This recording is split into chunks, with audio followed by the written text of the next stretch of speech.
whenever I get really, really upset at the globalists involved in such incredible evil, and it gets me a little bit saddened or depressed to see how they're lying, how they're trying to divide us in the name of unity, when I see how they're trying to kill our economy, when I see how they're trying to deceive us, I then see beautiful, wonderful things happen, like Heather Hare, the poor young lady that died in Charlottesville last Saturday, her mother, Susan Bro, and her father, at a big memorial service going on right now, and we've backed it up. It's still happening, but we've backed it up to the beginning of her statements. We're going to have Heather Hare's father's statements today as well, but they're still live right now. And then later in the hour, I'm going to play the 20-minute press conference excerpts of it, where the media is such clear enemies of America and our recovery and of unity, and just frothing liars. And Trump's responses are amongst the most epic I've ever seen when he takes on fake news. But let's go out to break with the first few minutes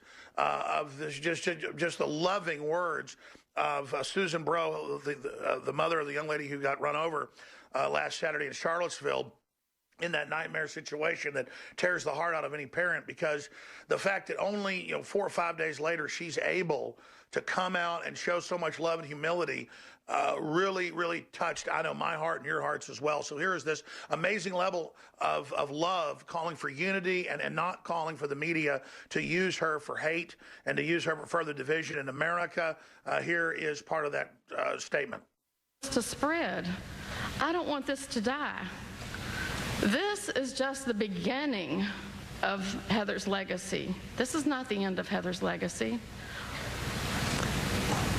You need to find in your heart that small spark of accountability.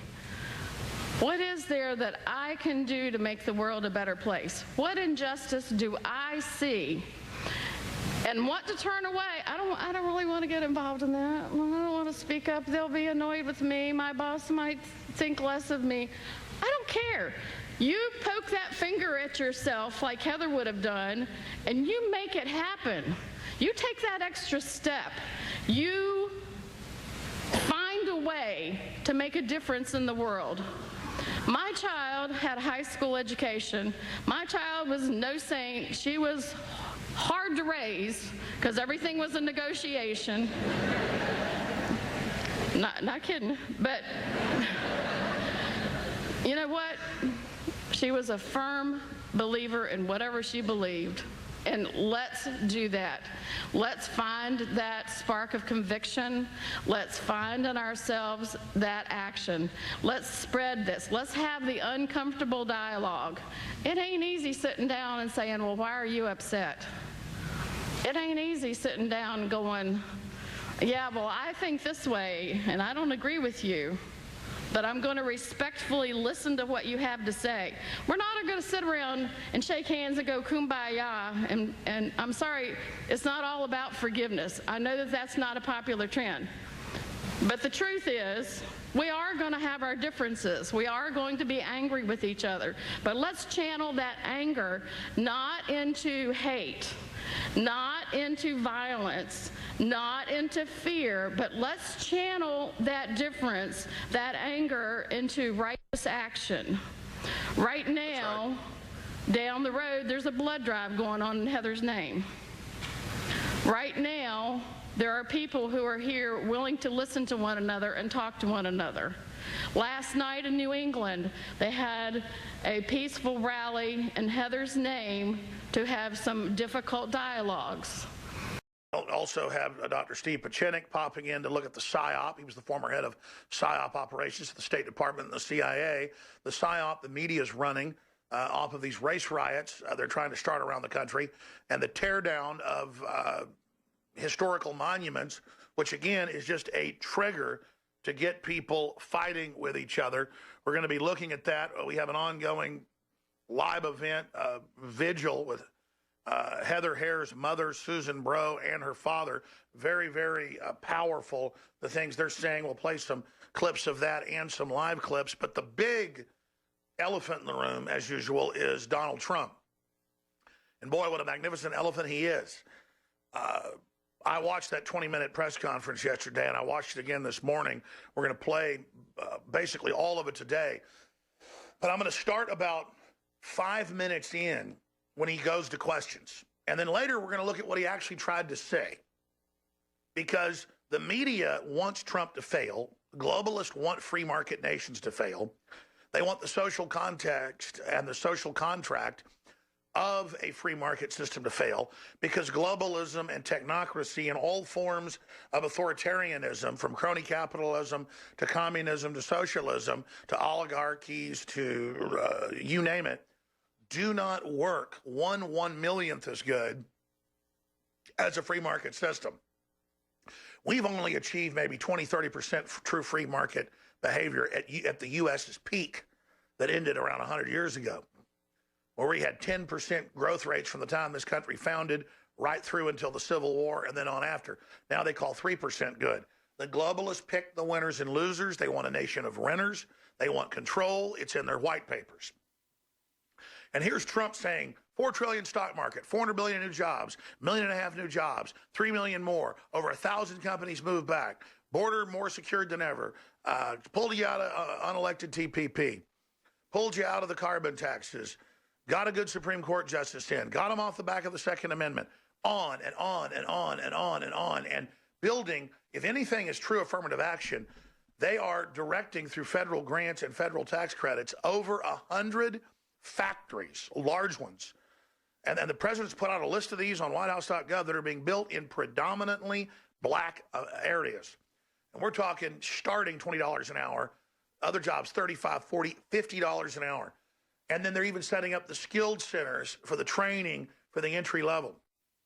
And so you're going to talk about factories where they are in the neighborhood and where they predominantly hire people out of the neighborhood after they're given the skill set to get in there.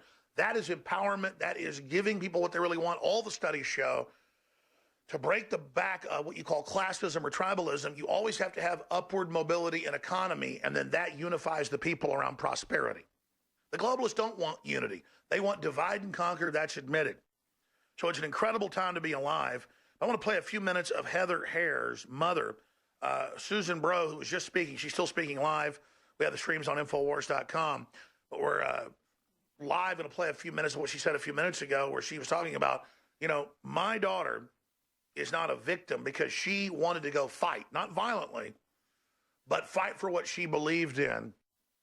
And so her mother is proud of her. This is really the essence of not being a victim. The globalists want to use her daughter for division, for ethnic conflict. The globalists want this. It's amazing. But you look at Trump's press conference and how he destroyed the fake news. It was so powerful. So that's coming up as well. They said, why are people leaving the manufacturing board? Because he can't get Merck and Under Armour to move their factories back. He put them on the boards, hundreds of groups, to give them good deals and to find out how they're getting screwed by China, India, Mexico, and others, to be able to have a two-way street to come back. And then they didn't want to move back. He was even letting people move back 10%. He's telling Apple, let me tell you something. You can keep your $400 million or whatever it is you got overseas you didn't pay taxes on. You're going to move that money back here. You're going to spend it here. And let me tell you something, too. You can keep your factories in China, but you're going to build some new ones here. You're going to give us something. I mean, that's somebody literally that doesn't have a globalist, elitist, blue blood attitude of screwing you over and breaking your will as an American by breaking this economy. That's all coming up. But first, let's go to a mother who's stronger than I am. I don't know if 4 or 5 days later after this happened to my daughters or my son. I think this lady's a lot more tough than I am. And the way she said, we appreciate what President Trump said. We appreciate him talking about unity. She said his statement was not insensitive, the first statement or the second or the third. She's come out defending Trump because this lady's got a lot of class. And I want to hear, I haven't heard what the husband said yet, or the father. I've heard it was powerful too, but that's coming up. Let's play a few minutes of her. We're going to carry Heather's spark through. So remember in your heart, if you're not outraged, you're not paying attention. And I want you to pay attention, find what's wrong, don't ignore it, don't look the other way. You make a point to look at it and say to yourself, what can I do to make a difference? And that's how you're going to make my child's death worthwhile. I'd rather have my child, but by golly, if I got to give her up, we're going to make it count. All right, that's powerful. We're going to play excerpts from this throughout the day. and her father, because there's some more we haven't gotten to yet. And here's the deal. I don't know her daughter, Heather Hare, but there are a lot of people that go out to these anti-racism rallies who really have seen the KKK. They really have seen, these unsavory groups do stuff. But they've also seen Hollywood that put out about, 150 movies the last 3 years about this to really make this painful to people that have, hearts. It's like the reports of little kids that see the modern environmental shows where the bunnies are dying, the polar bears are drowned, and they see a condo being built and they cry. And I've talked to parents where their 6-year-old cries and falls down on their knees. One of my daughter's friends when they were younger, she said, they cry. She cried and said, we're killing the bunnies. And basically, said, I want to die for the bunnies. And in Australia, you can Google this, ABC News Australia, that's the Australian broadcasting news, not our ABC, but it's national TV. It was 8 years ago, Paul Watson wrote about it. They had a video game and a cartoon for kids where you have a carbon footprint, and as you live and eat food and live, it chops the heads off of bunnies and puppies and kittens. And then in the game, though, you commit suicide and win the game, and then all the bunnies can live. And you just quietly go into a little room, you agree to commit suicide at a euthanasia center, and how sick is that? Teaching you to kill yourself so David Rockefeller has more power or Lord Rothschild has more power. They're cutting off your life force and teaching you you're evil so you get out of the way, but not before you're played off against each other. And I'm not saying that happened with Heather Hare. She was there, believing she was standing up against something evil, and there was some evil she was standing up against. That's what Donald Trump said in his press conference that's coming up at the bottom of the hour that I'm going to analyze live here with Owen Schroyer, is he said there were good people on the side of the left, and there were good people on the side of the right. There were reporters. There were people that are interested in history. There were people that just came out to see what was happening. Yeah, our reporters were there and got attacked, and the police stood down. And then you had bad groups on both sides, but it was the group on the left that came in there with clubs and things beating people against the group that had a permit. Is it okay to attack a group that has a permit and have it stand down? I don't care if you're the new Black Panther Party, basically a black KKK group. You have a right to your rally. You have a right to not be attacked. I don't care if you're an idiot KKK group. You have a right to your rally. The media is going to edit that all together and say that I love the KKK or I love this and that, because they're liars. That's why MSNBC and CNN are so hated. I get up here to show you Washington Post where a Jewish reporter got caught staging attacks on Jewish centers and how Trump was right and how we've caught other Jewish groups doing it. I'm not bashing Jews when I do that. George Soros is a Nazi. He's funding groups to go out and do this to control Jews and get them under his control for his political agenda, just like they're attacking other folks and other racial groups and other religious groups. And then the media says, oh, I'm anti-Semitic. That's a load of crap. George Soros is a listed enemy of Israel. In the WikiLeaks, he wants its overthrow. I don't. I'm reporting the truth, because they said Trump was anti-Semitic when he said he thought leftists were staging attacks on Jews to say he was anti-Semitic. How did Trump in his first speech to Congress earlier this year have to, quote, address and say he's against attacks on Jewish centers? Of course he's against attacks on Jewish centers. It's like if women are getting raped, do they call me up and say, Alex, decry this woman that got raped in New York City? Well, of course I'm against rape. Well, it's the same thing. Somebody's turning over Jewish headstones and putting paint on synagogues and death threatening them every day with telephone calls. Is it your supporters, Trump? Say you're sorry. Trump says, I am sorry for that. I like Jews in Israel, but I think leftists are doing this to make it look like I'm anti-Semitic. Oh, you're saying Jews do false flags. No, I'm saying leftists do it, who happen to be Jewish, against other Jews to control them. Absolutely correct, Mr. President. You were proven correct yet again. But again, MSNBC and CNN and George Soros, the known Nazi collaborator, working to fund Palestinians to literally stab Jews to death in the streets and in their houses, and our media. Then when a Palestinian kills 3 Jews in their own house a few weeks ago, it happens every few days, they said on the news, a Palestinian was shot in an apartment. Doesn't tell you there was pools of blood and 3 dead Jews, or there's a suicide bombing. And then they, shoot somebody who was with them, and they go, 3 Israeli police shot somebody. They don't tell you that the guy had a suicide bomb. MSM is not real media. The very fake news of CNN and of MSNBC, and now Fox to a great extent, is globalist owned. They're the multinationals taking the country over. They're the ones exploiting our jobs. They're the ones that want a consolidated economy, not a growing economy. They're the ones that tell Africans they can't have cars and air conditioning. But it's okay because Obama's black. The greatest form of racism is classism. The greatest form of discrimination is systems that seek to make the general public poor to control them. It's called feudalism. It's called serfdom. It's been the most popular ongoing form of governance in world history. In fact, it was the only form of governance until about 2,200 years ago in Greece.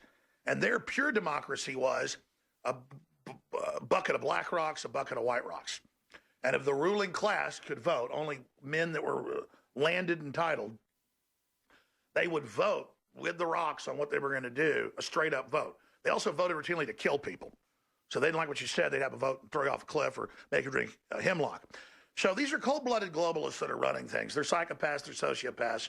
They hate the American system. They hate the largesse of it, the freedom of the Renaissance, the spoiledness of the public. Maybe we don't deserve it. Maybe we're not smart enough for what Trump's trying to open the door to. He didn't invent this. He's trying to bring it back. But they're losers in this video coming up in the next segment of his press conference when he's giving you all the evidence of the uphill delivery of victory and real economy for the average person and not letting rigged elites have crony capitalism and pick winners. And the media is just frothing like wild dogs on chains trying to get at the lion that's out there and just spewing everything. And he is so balanced. He's so accurate. He's so focused. He's so confident. It's incredible. So you owe it to yourself to see what he actually said versus snippets edited together. Owen Schroyer, you're going to be riding shotgun here today. Do you concur with my analysis, or what's your breakdown? Well, I thought that the press conference yesterday was one of the greatest press conferences I've ever heard. I think it's beyond pathetic, beyond words, beyond comprehension that we can tune into mainstream media over the course of the 18 hours or whatever it is since that press conference, and they still say Trump yet to denounce white supremacy, Trump yet to denounce, the violence at the rallies. It's just cold-blooded lies. You know what it is, though, Alex? I think it's that people, they don't know. They've never heard Trump say anything. What they do is they walk through the gym or they walk through the cafe or they walk through the restaurant, and they just see the television, and on the bottom line it says Trump yet to denounce. Or they have a push notification on their cell phone, and it just says Trump racist. They don't actually know the context. They don't know the content. And I cannot stress to you enough how vital it is to commit and to support the broadcast. Sign up for auto ship, cancel anytime, get an additional 10% off, free shipping also, free shipping on all orders, $50 or more. It has been your commitment to get great products, support the info war that is breaking the back of the globalists. These loser scumbags recognize it. They're hitting us with everything they got. They're hitting Trump, but he was so stalwart. He was so strong up there in the face of all their lies. I've never seen a lawyer. I've never seen me in press conferences, and I do a good job. I've never seen anybody slice people up. Not Johnny Cochran, not F. Lee Bailey, not Barack Obama, who's a great public speaker, not Bill Clinton. I have not even Nigel Farage, and he's about as good as it gets. He's better than me.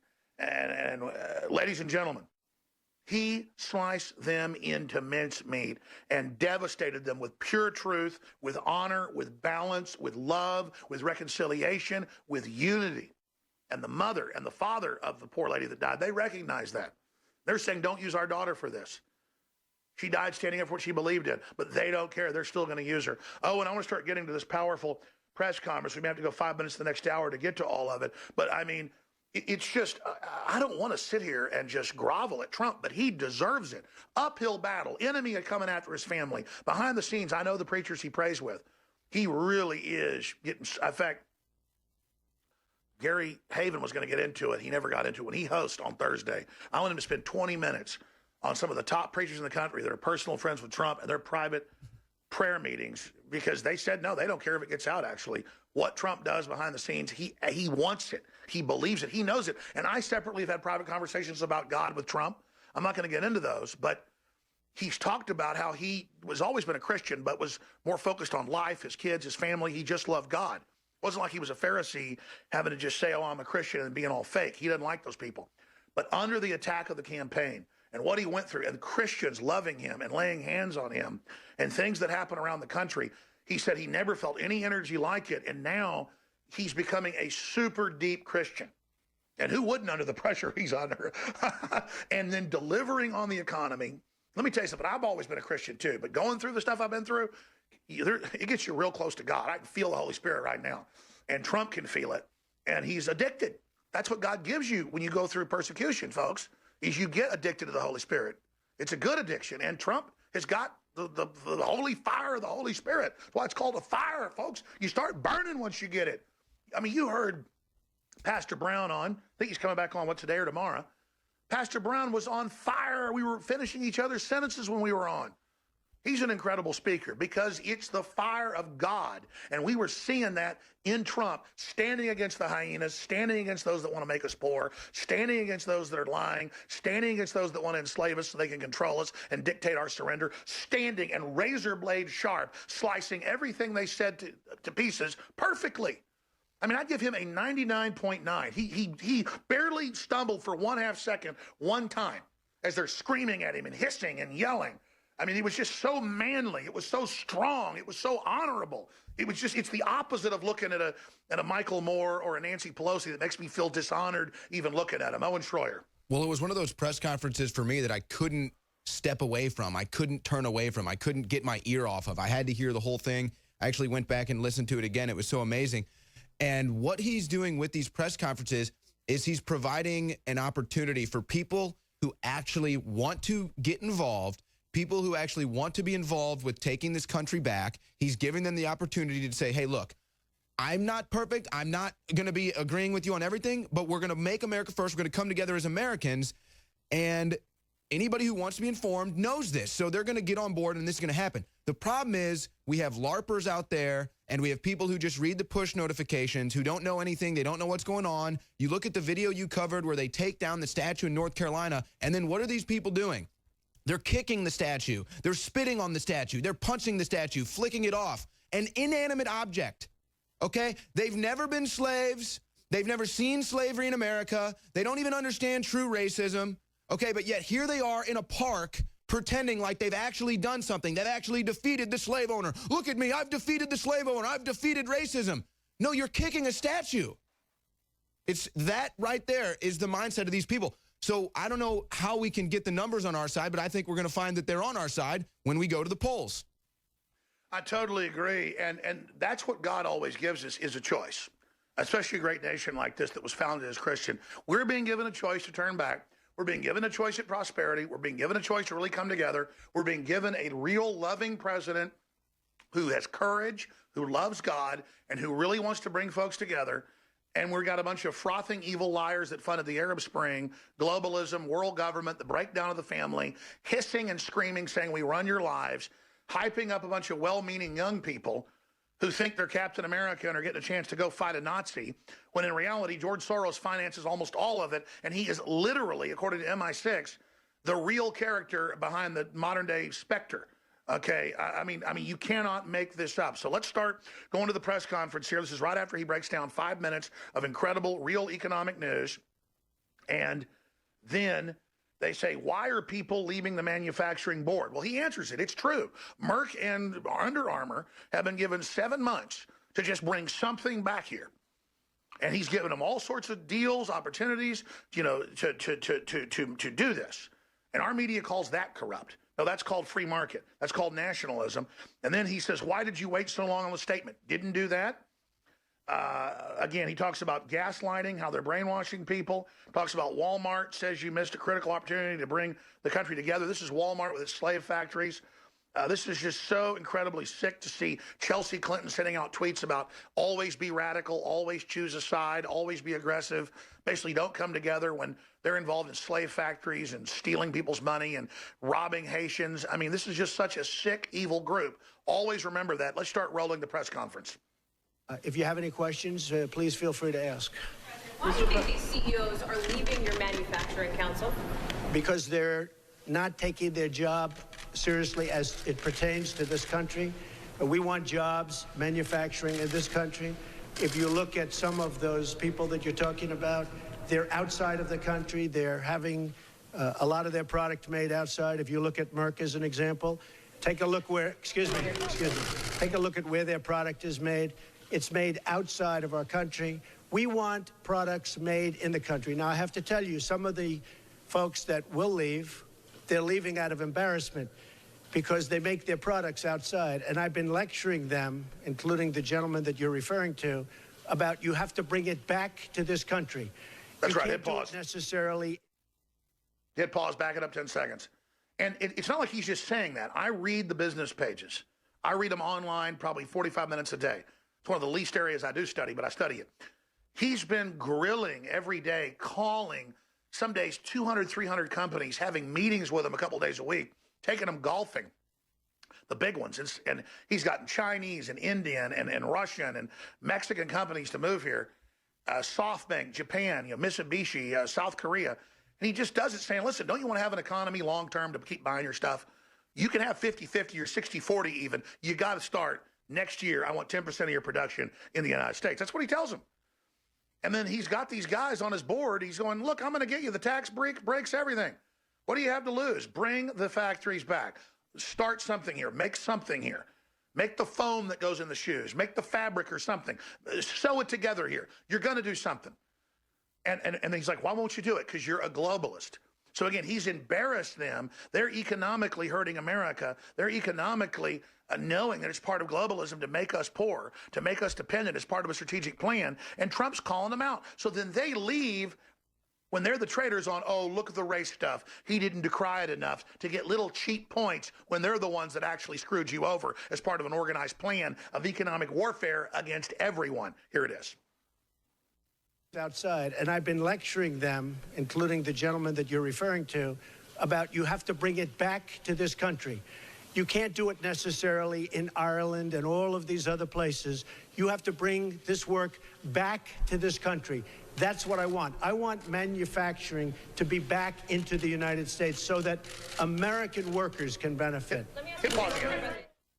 Some are saying, oh, he doesn't like Ireland. He singled out Irish. The Irish don't get any of the money. They use this double Irish thing where they mix the money around twice so that the money gets stuck there and stays in banks, and nobody ever gets it but the elites. So he's talking about basically offshoring money. But the media spun that, oh, he doesn't want Irish to have jobs. Let's go back to it. Why did you wait so long to last neo-Nazi? I didn't wait long. I didn't wait long. I didn't wait long. I wanted to make sure, unlike most politicians, that what I said was correct. Not make a quick statement. The statement I made on Saturday, the first statement, was a fine statement. But you don't make statements that direct unless you know the fact. It takes a little while to get the facts. You still don't know the facts. And it's a very, very important process to me. And it's a very important statement. So I don't want to go quickly and just make a statement for the sake of making a political statement. I want to know the facts. If you go back to my, in fact, I brought it. Notice how it's handwritten. As I said on, remember this, Saturday, we condemn in the strongest possible terms this egregious display of hatred, bigotry, and violence. It has no place in America. And then I went on from there. Now, here's the thing. As to, excuse me. And that's what they hate, is that's the president right there. Here's the thing. When I make a statement, I like to be correct. I want the facts. Again. Back it up 10 seconds, please. That's what they hate, because that's, I've talked to folks that are around Trump all the time. He may take a few ideas, things, but he handwrites stuff out. Rarely he hands it off to them to go type it. He wrote his address to Congress. This hasn't happened in like 50, 60 years, folks. I mean, even Kennedy wasn't writing his own statements. Eisenhower was one of the last people to actually write part of his statements. This guy wrote his statements, and you can see it's written in marker.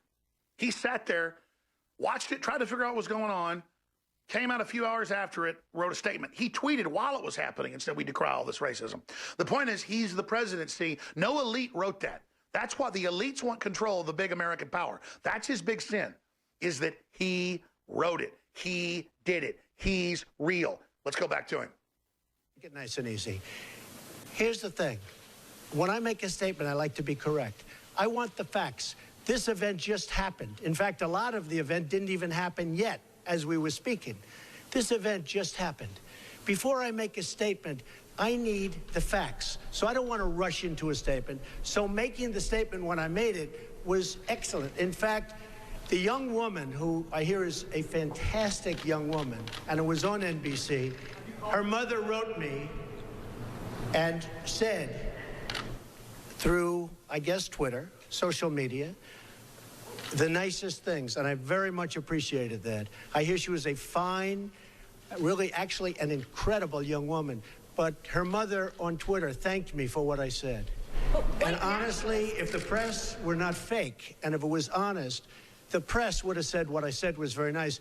But unlike you and unlike, unlike you and unlike the media, before I make a statement, I like to know the facts. They don't. They don't. They don't. Listen, how about a couple of... has praised you. David How about a couple of infrastructure questions? Was that terrorism? Say it, what? CEO of Walmart said you missed a critical opportunity to help bring the country together. Did you? Not at all. I think the country, look, you take a look. I've created over 1 million jobs since I'm president. The country is booming. The stock market is setting records. We have the highest employment numbers we've ever had in the history of our country.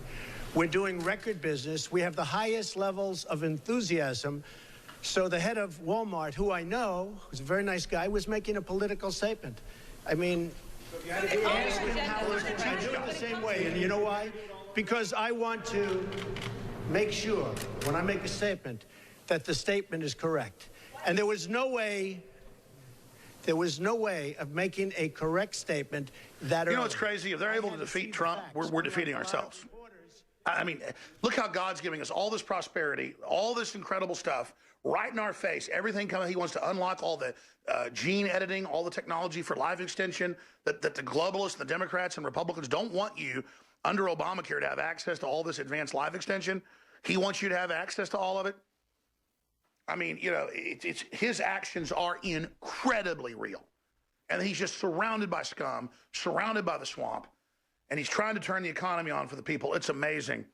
It's just amazing. And then Walmart is this paragon of, getting a political shot in, decrying the fake headlines that he didn't disavow.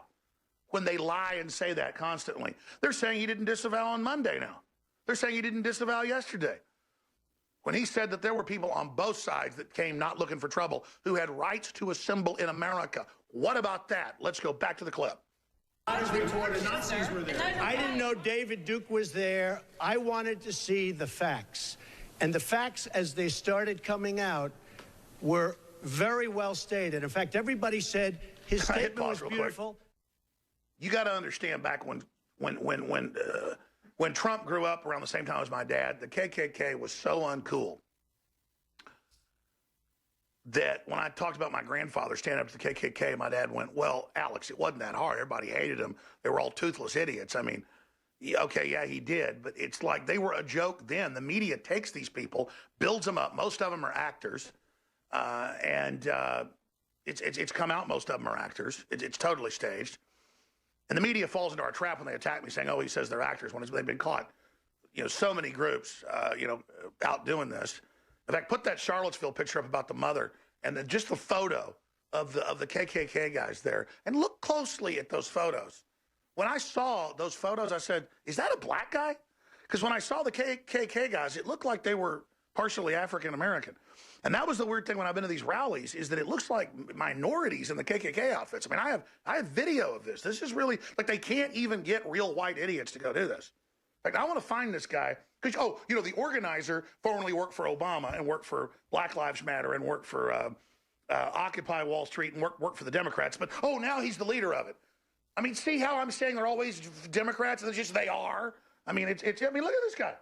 Look at this guy. And I saw video of him. I saw him. I go, dude, that guy, that guy does not look like he's but they let him in the prisons. They let, because they're so lucky, I'm being sarcastic. They let people whose mothers are white now.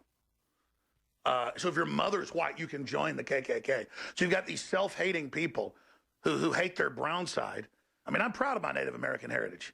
And then is that guy Native American? A lot of the Native Americans, intermarry with blacks, or I don't know. It's just absolutely crazy. But I'm proud of the fact, that I'm not completely Anglo-Saxon, whatever you call it. I'm proud of my Native American roots, but I don't know. Let's just continue here. We're going to go into the next segment with the Trump newscast where he just destroys them. A real press conference facing down these liars. Here it is. You would have made it sooner. That would have been good. I couldn't have made it sooner because I didn't know all of the facts. Frankly, people still don't know all of the facts. It was very important. Excuse me. It was very important to me to get the facts out and correctly. Because if I would have made a fast statement, and the first statement was made without knowing much other than what we were seeing. The second statement was made after, with knowledge, with great knowledge. There's still things, there's still things that people don't know. I want to make a statement with knowledge. I wanted to know the facts. Okay. That's right. Why the mayor orders now? That's something we know now. Was this terrorism? And can you tell us how you're feeling about your chief strategist? Well, I think the driver of the car is a disgrace to himself, his family, and this country. He's a loser. And that is, you can call it terrorism. You can call it murder. You can call it whatever you want. I would just call it as the fastest one to come up with a good verdict. That's what I'd call it. Because there is a question. Is it murder? Is it terrorism? Yes. And then you get into legal semantics. The driver of the car is a murderer. And what he did was a horrible, horrible, inexcusable cowardly thing. Can you tell us how you're feeling about your chief strategist, Mr. Bannon? Can you talk about that? I would echo Maggie's question. Steve Bannon is... I never spoke to Mr. Bannon about it. Can you tell us broadly what your... Do you still have confidence in Steve? Well, we'll see. Hey, look. I like Mr. Bannon. He's a friend of mine. Hit pause again.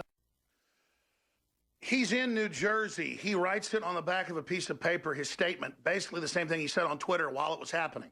He's the president. He's smart. He's informed. Bannon is doing the whole strategy of the bills and the legislation and the executive orders to turn the economy back on because Trump agrees with it in a big office they've got with whiteboards.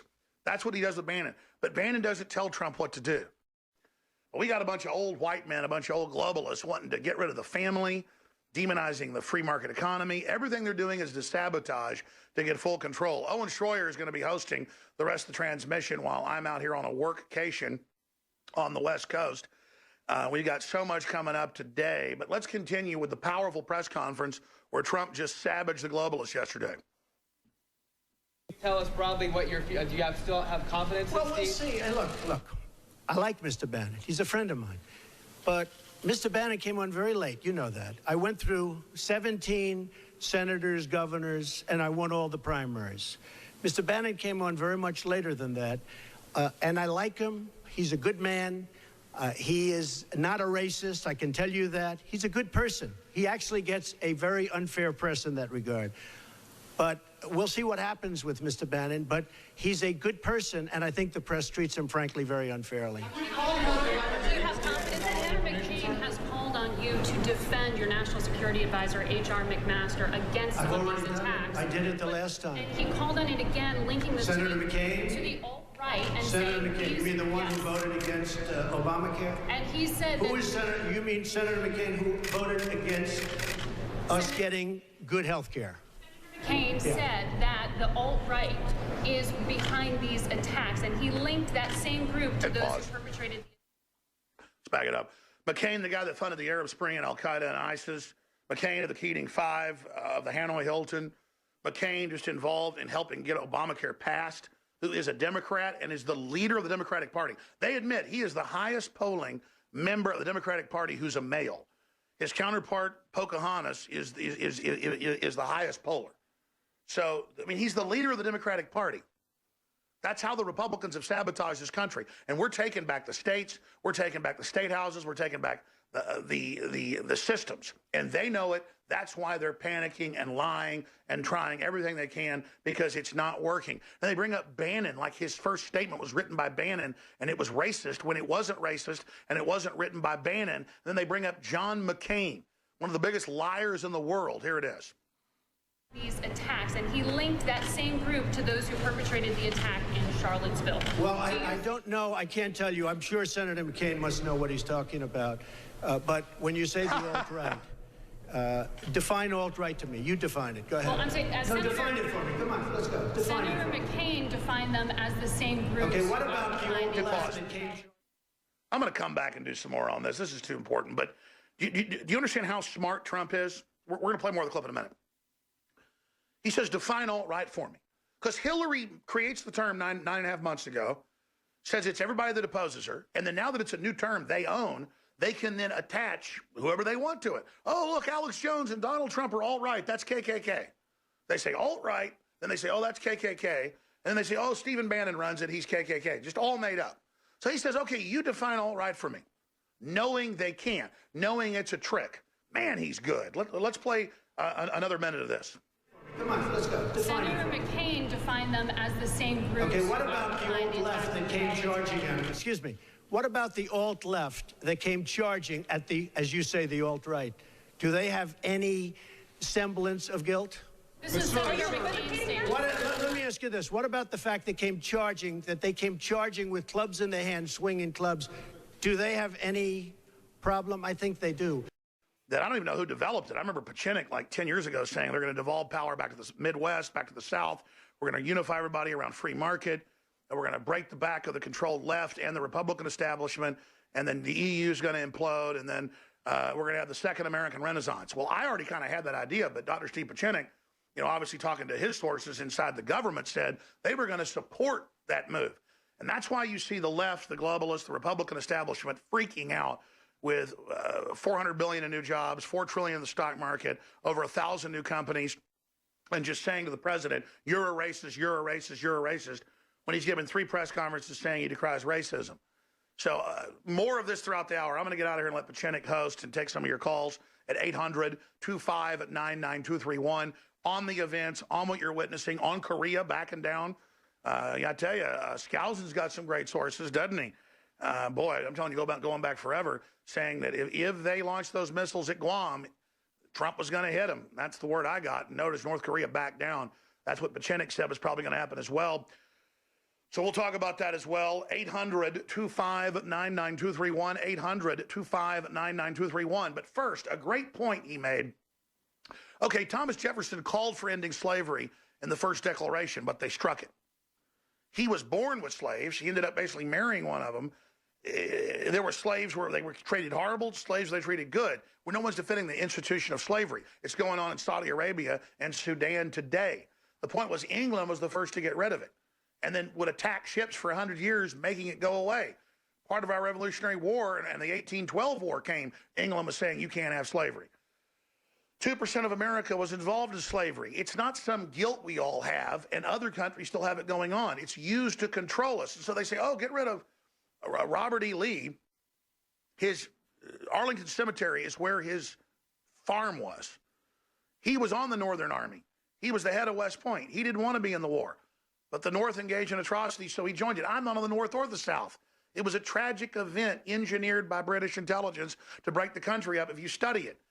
But why does Trump, who's a great, wonderful Yankee of the classic sense, love Andrew Jackson? He stopped the first Civil War. Trump is trying to bring America together and stop the globalist plan for civil war. We'll see if Pieczenik concurs with that, because there was a planned civil war. Trump's fighting that globalist plan. We know that. We're going to play this clip, then come out with Owen Schroyer hosting with Dr. Steve Pieczenik of stevepieczenik.com, co-author with Tom Clancy, so much more, founder of Delta Force with General Boykin and Shoemaker. Let's go ahead, though, and go to that clip and then back to our guest host. What you call the alt-left is the same as neo-Nazis?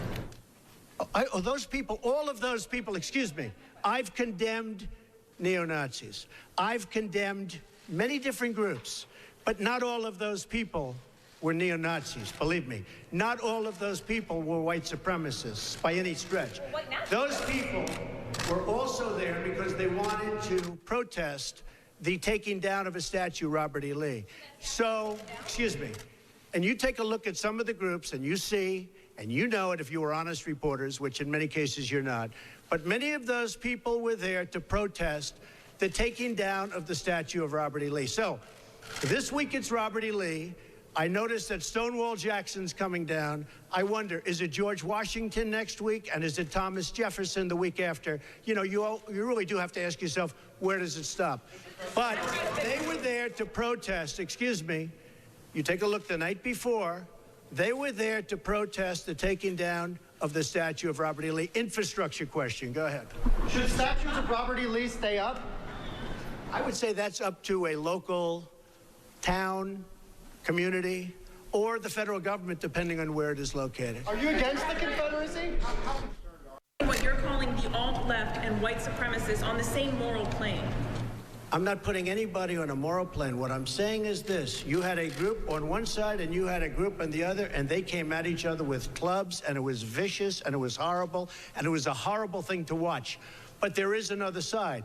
There was a group on this side, you can call them the left, you've just called them the left, that came violently attacking the other group. So you can say what you want, but that's the way it is. On both sides, sir? You said there was hatred, there was violence on both sides. Well, I do think there's blame. Yes, I think there's blame on both sides. You look at both sides. I think there's blame on both sides, and I have no doubt about it, and you don't have any doubt about it either. And if you reported it accurately, you would say. Kill the person. Heather hired Charlottesville. They showed up in Charlottesville to protest. Excuse me. They didn't put themselves down as deodorant. And you had some very bad people in that group. But you also had people that were very fine people on both sides. You had people in that group, excuse me, I saw the same pictures as you did. You had people in that group that were there to protest the taking down of, to them, a very, very important statue and the renaming of a park from Robert E. Lee to another name. Well, no, George Washington was a slave owner. Was George Washington a slave owner? So will George Washington now lose his status? Are we going to take down, excuse me, are we going to take down statues to George Washington? How about Thomas Jefferson? What do you think of Thomas Jefferson? You like him? I do love Okay, good. Are we going to take down the statue? Because he was a major slave owner. Now we're going to take down his statue. So you know what? It's fine. You're changing history, you're changing culture, and you had people, and I'm not talking about the neo-Nazis and the white nationalists, because they should be condemned totally. But you had many people in that group other than neo-Nazis and white nationalists, okay? And the press has treated them absolutely unfairly. Now, in the other group also, you had some fine people, but you also had troublemakers, and you see them come with the black outfits and with the helmets and with the baseball bats. You had a lot of bad people in the other group too. The press treated unfairly, sir. I'm sorry, I just didn't understand what you were saying. You were saying the press has treated white nationalists unfairly? No, I just didn't understand what you were saying. No. There were people in that rally, and I looked the night before. If you look, there were people protesting very quietly the taking down of the statue of Robert E. Lee. I'm sure in that group there were some bad ones. The following day, it looked like they had some rough, bad people, neo-Nazis, white nationalists, whatever you want to call them. But you had a lot of people in that group that were there to innocently protest and very legally protest because, you know, I don't know if you know, they had a permit. The other group didn't have a permit. So I only tell you this, there are two sides to a story. I thought what took place was a horrible moment for our country, a horrible moment. But there are two sides to the country. Does anybody have a final? It's amazing because the media never gave Antifa proper credit for the violence in Charlottesville, the stopping of free speech in Charlottesville. They never gave Antifa proper credit when they disrupted Trump rallies, when they were staging terror attacks to disrupt J20.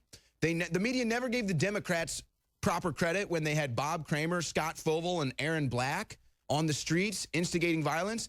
They never gave them any credit then. But now all of a sudden you'll see the media gives Antifa credit as fighting racism. And there's the battle that they have staged for us. Steve Pieczenik joins us today. And you've got the chessboard behind you today. I think that is very symbolic of where we stand in the fight for America right now, how they're trying to move racism around to put us in checkmate. Let me put it this way.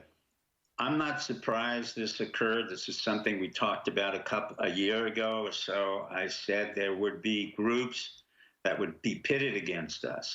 Now, who's us and who's they? Number one, Richard Spencer grew up in Boston. His father is an ophthalmologist. went to all these private schools and colleges, never worked a day in his life, and he becomes, quote, the head of the Nazi party, or whatever you want to call it, the alternative right. This is a man who contrived the history that he belongs to Montana. I've lived in Montana. We don't particularly like him in Montana. His mother spoiled him. His father spoiled him. And then he creates, quote, a group. He's never worked a day in his life. He has no idea of what a daily worker is about. And he tried to come here, University of Florida in Gainesville. I stopped him, and a bunch of other people stopped him. So we have these intellectuals on the left, so to speak, and on the right. On the left, I have Signer, a Jewish kid, went to University of Virginia. Both of them went to the University of Virginia, both intellectuals. None of them have ever been in anything other than what they want, which is self-aggrandizement, increased narcissism, and make themselves prominent. Spencer didn't do anything in his life that's worthy of anything. He's a spoiled little brat. And Signer's a spoiled little brat who wants to go to politics and prose on Connecticut Avenue and teach nonfiction. So you have these two spoiled little brats coming together with the most ridiculous outfits I've ever seen, where you have fully trained and fully equipped soldiers coming down with lanterns or flares as if this was a Nazi rally. First of all, neither one understands what the Nazi rally was about. Secondly, most of them don't understand that Hitler really had about 100,000 Jews in his army. Now, I didn't make this up. Hitler's two major field commanders on the Luftwaffe, the Blitzkrieg, were full Jews out of 5. Hitler's right-hand man, Heydrich, who was in charge of the extermination of Jews, was a Jew from Austria. So history is missing in all of this.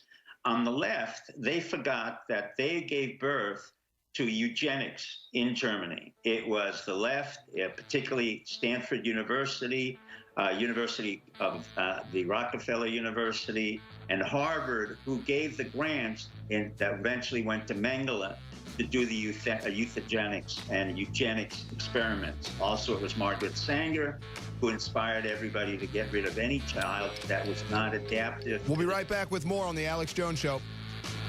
I would say collusion. I would say behind-the-door collusion between the mayor of Charlottesville and Richard Spencer. Dr. Pieczenik, where you left off. I would agree with you. There is a clear collusion. Both of the men were trained in the same place as the University of Virginia. They're both highly educated.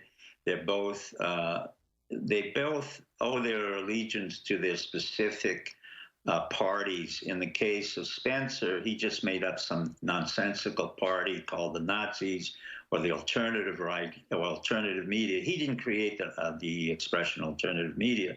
Neither did Hillary. It was really created here on the Alex Jones Show when we did it about 12, 14 years ago, where we were the new right or the new Republicans because we broke away on 9/11. That's what nobody really understood. This is a still carryover in terms of the Republican Party, or we who were disillusioned with the Bushes and others, that we wanted to have our own specific party, and Alex was the forefront of it. In terms of the left, I mean, they have been pathetic. It's still part of the Podesta group. It's still part of the, the fascism of the left. When you create a tight group and they're always working to create agitation, propaganda, that's the beginning of fascism on both sides. And probably the closest analogy historically to this would be the Weimar Republic in the 1920s, when you had the fascist left and the so-called fascist right coming together. And in between, you had this painter, or theoretical painter, who didn't get into art school, named Hitler, who came to power. Now, this is highly contrived. Whoever's involved has to be involved with some of the elements of the FBI and some of the elements of the CIA. Why do I say that? Richard Spencer lives in Arlington, Virginia. He was married to a former Russian, or Russian-American. The Russian-American, it turns out, studied U.S. foreign policy, international relations, and guess what? The Soviet Union. By definition, she was and still is probably the CIA. In return, you have Podesta Group, you've got Singer, or Signer, as he calls himself. He was involved in a lot of education as well, University of Virginia, as was Spencer. So both come out of the same background, intellectual, spoiled, elitists. None of them have ever really worked. None of them created a job. And both decided to get into the business of agitation and propaganda. In turn, you have the FBI, who's completely penetrated the KKK. There's no notion there is any KKK. As usual, Alex is correct. And years ago, I remember Maurice Dees of the Southern Poverty Law Center, whom I helped out about 20, 30 years ago and gave him some operatives and some money to tell him to infiltrate it. And also we told the FBI to get rid of the KKK. So the KKK doesn't exist. And as Alex pointed out, the absurdity of having a black or brown individual in the KKK makes it even more absurd. The fact that you have men dressed up in full combat gear walking with flames is also absurd. So this was all highly contrived by whatever, the deep state, the FBI, the agency, in order to create strategic tension. Now, Trump handled this very well. Where the problem lies for Trump is very simply that he's answering all the questions right on the mark, but he's getting trapped in this strategic... That's Dr. Steve Pieczenik. We'll be right back with more from him. Dr. Steve Pieczenik has broken this down in the previous segments. He's wrote about it on his website, stevepieczenik.com. Charlottesville stage confrontation. He broke down the collusion with Michael Signer and Richard Spencer, a professional LARPer by my estimation. But I want to hear your take on a couple other angles, Dr. Pieczenik. 3 angles I want to hear your take on. 1, what happened to the police helicopter, and how come nobody is asking that question? No coverage on that. 2, what do you think about the people that attacked the car that ended up driving over people and killing one woman? And what do you think about the car driver able to speed out of there in a jiffy like a professional driver and get out of the scene, and then police are able to apprehend him later? Let's start with the police helicopter. What are your thoughts on that? I really don't know. What I do know is that beforehand, I was shocked that there was no police protection for anybody, either on the right or the left. This was a trap. There was no question this was a setup. This should have been seen very quickly by whoever the marchers were, particularly on the alternative right or Spencer. They didn't pick this up, and they should have picked it up because there was no police protection as they came in, and then they were shuttled into a barricade. The second issue about the car or, the helicopter, I really do not know what happened. I'm sorry. I mean, I know UVA police. Some of them are very good. Some of them are, they do their job. Virginia tends to have a very strict moral code and a very strict system of operation for their state troopers and all of their policemen. So they're well trained. As for the Charlottesville police, I have no idea why they were not there. Most probably the mayor told them not to be there. And if I know Terry McAuliffe, who's been the political slime bag since he's been with the Clintons for over 20 years, there's no question in my mind that he was part of this setup in order to create the confrontation that he needed in order to create a distraction away from either Hillary Clinton, the investigations going on, with Debbie Wasserman Schultz. So this had a lot of overtones to distraction, denial, and distortion.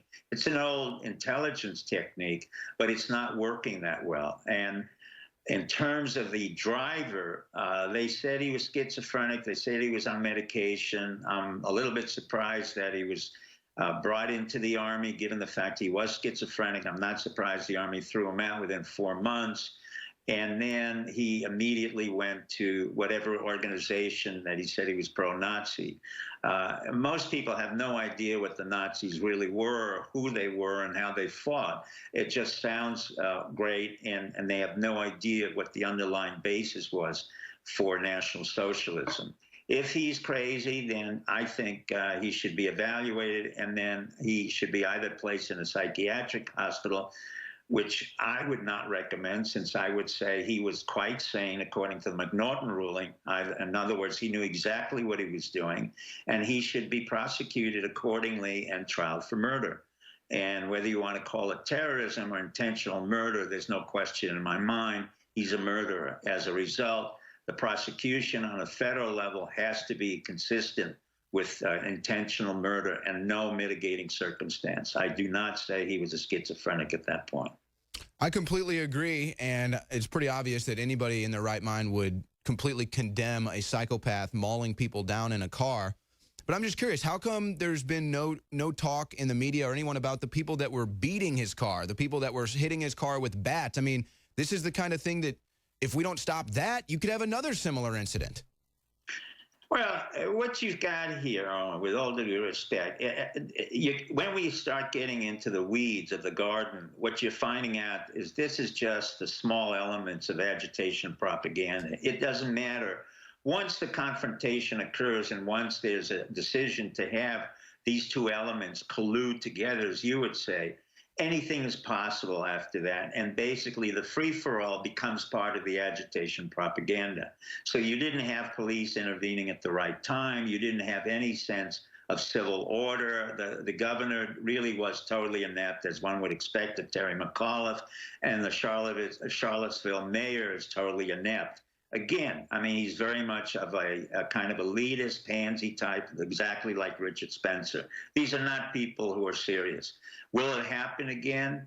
Maybe, but I'll give you one idea that here in the University of Florida in Gainesville, we just turned down Spencer's request to say that he wants to talk about free speech. This is not about free speech. Contrary to what anybody thought, this is about agitation propaganda. So the First Amendment does not apply either to the alternative left or the alternative right. When you're intending to come into an agitation propaganda and confrontation, there's no lawyer in the world that could rationalize that this is free speech. It's just not. Well, and you know what's going to happen? Element. The ACLU is going to come in and probably say that, how dare you not let Richard Spencer have his speech, because that's what they did over the weekend in Charlottesville. That's fine. I've funded the ACLU. I don't think that they're necessarily the most sophisticated organization. I don't think they really understand anything in the intelligence world in terms of agitation propaganda. They don't understand denial distraction. They work on a judicial system which may not be relevant to today's times.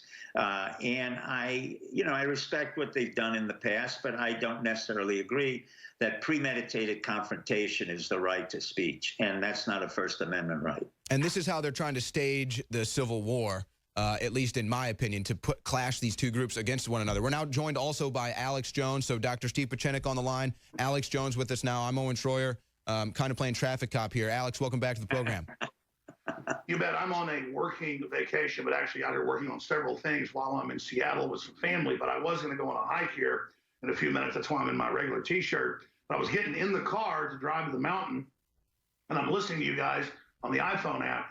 And what Dr. Pieczenik was saying was so important. I pulled back up, went back up in the hotel because I happen to know the history of the WTO because I had a reporter out here at the time. I bought a bunch of the raw footage from the 1999 demonstration against the WTO. And that was back when the left was halfway against globalism and unelected groups taking over. But that so concerned the globalists, they spent all this money coming in to take it over and then to start branding it in 2000 as racist.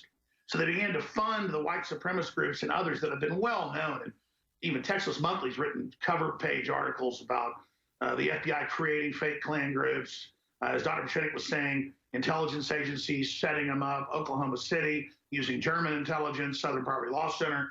It goes on and on. But there I am yesterday in Seattle, down on the waterfront at the old market that's there. And they have a shop there that was selling old posters and one-of-a-kind photos and old magazines. So I was in there buying my mom some old, Time Life book type stuff. In fact, maybe Zimmerman bring me a few of those over here. And I saw this because I remember getting sent a copy of this by a listener, but a smaller handbill size back in 1999. But I was actually able to buy the one-of-a-kind they had. They said, yeah, nobody ever even wanted it. Stop the WTO. And here it is.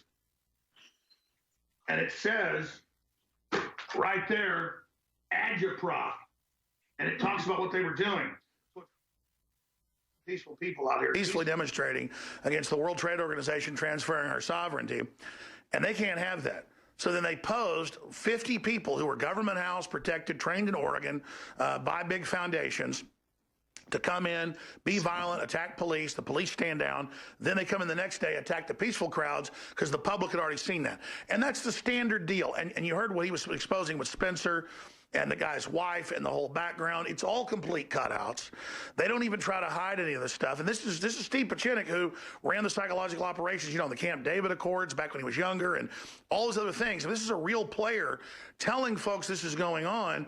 So I want him to briefly speak about the players now he thinks that are involved and what he thinks they're going to hit us with next, because they won't let Trump bring us together around the economy or anything. They just keep hammering. A lot of folks aren't buying it, so they're using fake polls again to make it sound like he's losing steam. But I had to come back because people don't know what agitprop and all this is. They don't understand that this is really going on. It's what they train universities for. Even the low-level people involved know they're involved. They're almost all doctorate students recruited in by foundations as front groups. And the public needs to understand that when I say they caught leftist Jewish individuals attacking synagogues this year to blame Trump, they got caught. It was in the Washington Post, but no one gives it coverage. Or when they catch leftist groups doing it, they just try to spin it, hoping we're all ignorant, but less and less it's working. So I'm going to get off here and let Dr. Pieczenik finish, then let you go to calls ahead of our exclusive interview that we haven't aired yet of Milo. This is the taped interview, but I wanted to just come back because he mentioned agitprop. I want folks to know this is what you're actually hearing. This is the reality of what they're doing.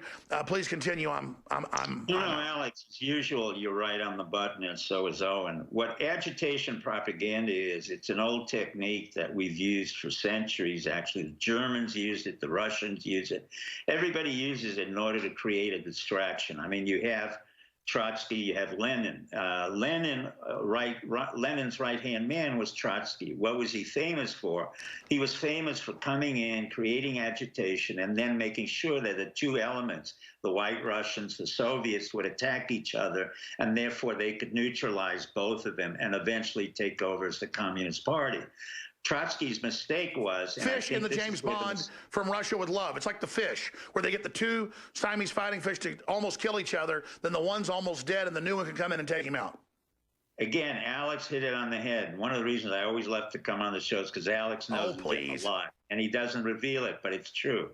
But like the Russians and like Trotsky, what happened to Trotsky was he insulted Stalin, and then Stalin had a retribution, which was an axe in Trotsky's head. Now, this is exactly what will happen to Spencer, this will happen to Signer, and this will happen to the individuals who are involved.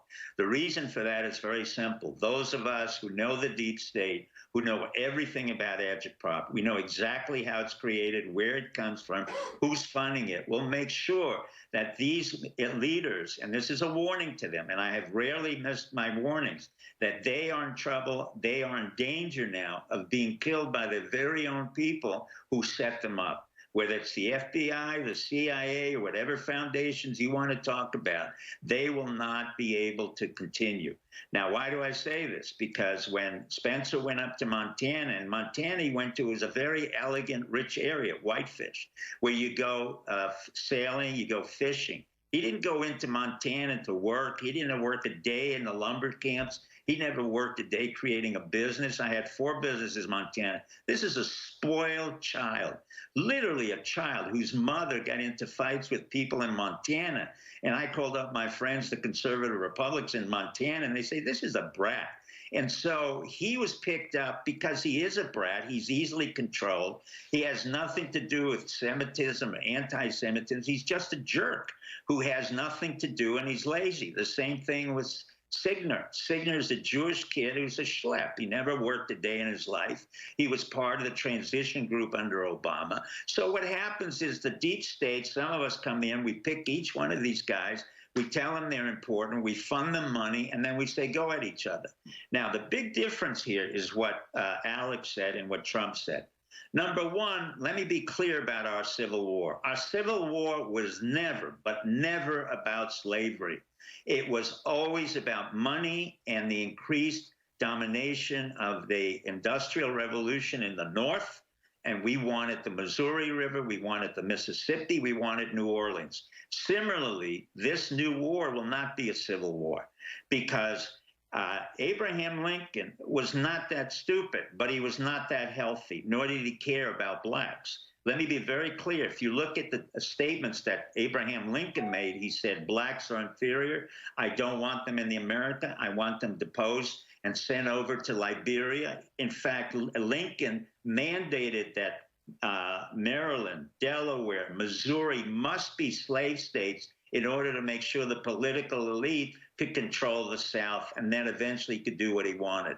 Lincoln had Marfan syndrome. He was a bipolar individual. He was totally nasty depressed. So if you want to go to any statue where a man hated blacks, literally, you look at his statements that he made about blacks, they were inferior, they should never come to America, we'll send them back to Liberia, then take away the Abraham Lincoln Monument. I don't have a problem with that. I've always resented that I had to have the propaganda from the North that Lincoln was a great president. He was one of our worst presidents. Just like John F. Kennedy, he was mentally ill. He had no idea of what he wanted, except he was repressive.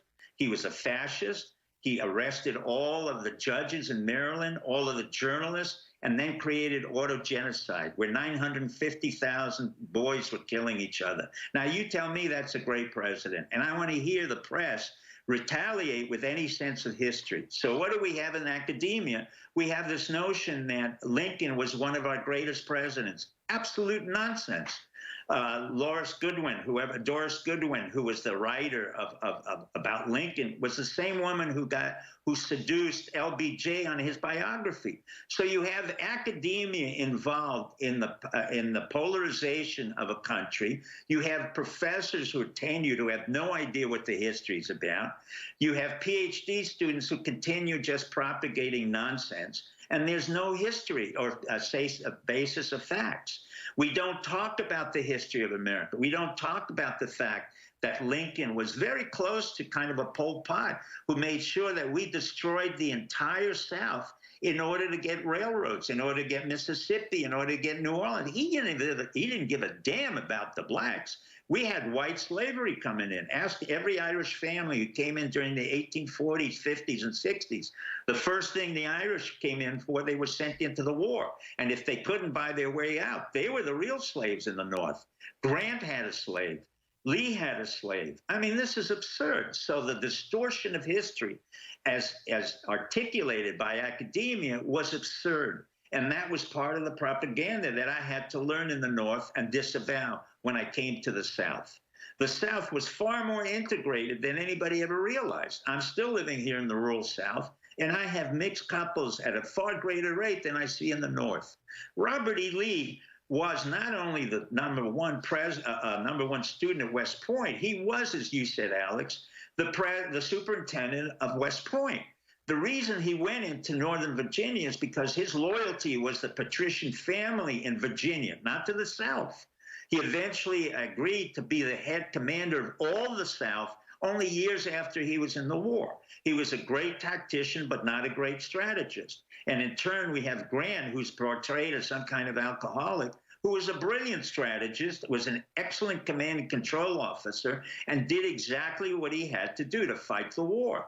And he did it, and eventually became president of the United States because Lincoln was afraid that Grant would become the president and try to subordinate him. So the history of all of these dynamics is never articulated because our schools don't teach it, our professors don't want to hear it. And basically, the New York Times has no idea what they're talking about. Neither does the Washington Post. The first people I hear are going to have any ideas, I'll always go to Alex. Now, all right, folks, we'll be right back with more of the Alex Jones Show. That's essentially the Antifa, the alt-right, alt-left, whatever names you want to put on these people, all clashing together only for the deep state to be victorious in ultimately what is a coup against Trump. And for the final segment here with Dr. Pieczenik. Dr. Pieczenik, I had one question for you. I've been following your coverage of all of this, and I want to phrase this to the best that I can. You seem to be pretty unfazed by all of this. You seem to think that all of this is pretty menial and that this isn't really the big story. There's something else going on. Is my analysis of your coverage of this accurate? Yes, you've been, as usually, very sharp, Owen. The reason I'm not fazed by any of this, number one, we don't have a civil war. Number two, Trump understands what's happening. Number three, if you see the man next to him, that's a famous executive producer who really understands what's going on, and really where the distraction is occurring and why this is occurring is that the Democrats have been trying to raise money for Debbie Wasserman Schultz and the Owen brothers, the Pakistanis, Awan brothers, who are Pakistani thieves and criminals. They should have been arrested. It's a major national security threat, and the money isn't coming into Debbie Wasserman Schultz. She should be indicted, convicted, and sentenced as an enemy of the state. But similarly, the problem occurs with Obama. He has again tried to open up a nonprofit organization. It won't work. Obama was a failure. He was a product of the CIA. His mother was an agent, his grandmother's grandfather. So again, the agency fails repeatedly. And this is all before Pompeo, who came in, and also the fact that we put military officers into the White House and in other executive positions. We will not have a civil war. The reason for it, as I said before, the Civil War was started for economic reasons. Trump is in no way similar to Abraham Lincoln, who was really Marfan syndrome with major mental problems and severe narcissism. What happened in the Civil War was economic change from Dr. Steve Pieczenik, drstevepieczenik.com. We'll be right back with more of the Alex Jones Show. And I'm just wondering when the left that are coming after all of these quote-unquote racist monuments are going to call for the removal of Margaret Sanger statues and Robert Byrd statues. Haven't seen that yet, or asked Hillary Clinton to disavow Robert Byrd. But Dr. Steve Pieczenik, getting back to what you were saying before the break, reason with me right now and reason with our audience right now why we have not seen any public prosecution of Debbie Wasserman Schultz. Because the system is afraid to get into a political adversary situation. Number two, Debbie Wasserman Schultz doesn't have enough money to defend herself. Number three, there was a transition with the FBI, but eventually the FBI will come down. It will be a federal prosecution on her for treason, for intentionally misleading our FBI agents, for intentionally lying, and it will come about. Trump understands what's happening. The people around Debbie Wasserman Schultz knows that she lied before, as we know, with the Bernie Sanders campaign. But it takes time. And, you know, since we've had a transition with the FBI and Comey, there will be people in place to prosecute her and eventually to prosecute others who are involved with her. And the Pakistani brothers will be brought back from Pakistan and indicted and convicted.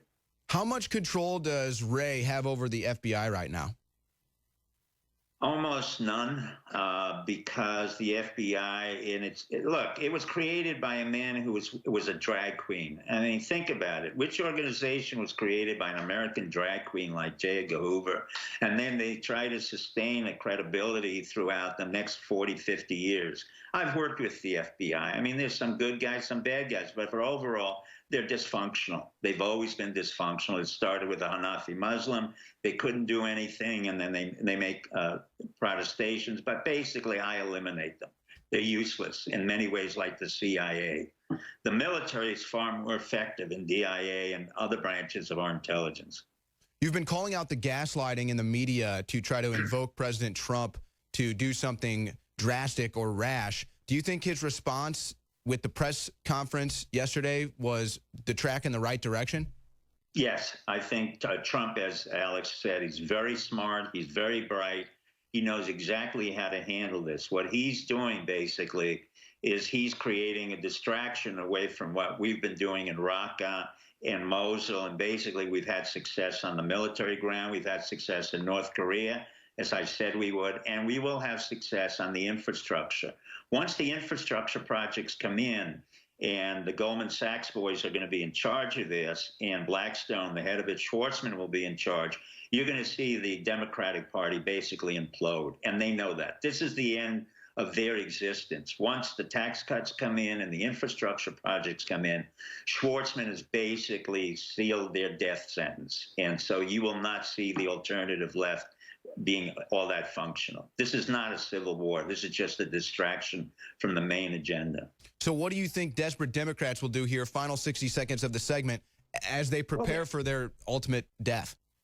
Well, they're going to just scream. What happens when you're a dying animal is you just squeal, and Maxine Waters, who's as dumb as they come, you know, will just make more stupid statements and go to a $4 million chateau, but basically they're not relevant. They know it. It's the end of their lifestyle, and they will make all kinds of ridiculous things. Nobody cares.